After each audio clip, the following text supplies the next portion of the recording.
И покрај тоа што власта првично се обиде да ја минимизира важноста на дописот од Страсбур во врска со аболициите на Иванов, денеска министерот Маричик призна дека владата се подготвува да ги брани дел од предметите на СЈО. Тој не сака да даде конкретни одговори како ќе се постави извршната власт во врска со апликациите кои го поминаа првиот филтер во Страсбур.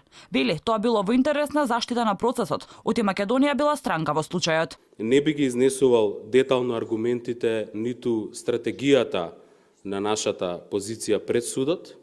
Имаме фаза која што е стандардна за секој случај во кој што ќе се иницира и ќе биде примен на одлучување во судот во Страсбур, а тоа е една фаза во која што се остава можност од извесен број на недели за евентуално спогодување, доколку тоа не се случи понатаму можноста за одговор на тужбеното барање и понатаму почнува постапката. Ние сме сега во почетна фаза. Маричик не сакаше да даде одговор, ни дали ќе се обидат да се спогодат со обвинетите или осудените, кои пред судот во Страсбур сажалат дека им се прекршени правата. Секое изјаснување јавно на владин, било кој владин представник може да има последици во натамошната постапка. Затоа би кажал дека, без да ги загрозам интересите на нашата држава во постапката, би кажал дека ние работиме на случајот, ги разгледуваме сите апликации, бидејќи не се работи за една, туку за повеќе апликации,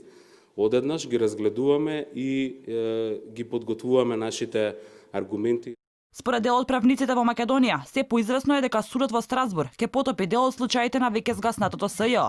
Оти според нив, еднаш дадена аболиција не може да биде поништена.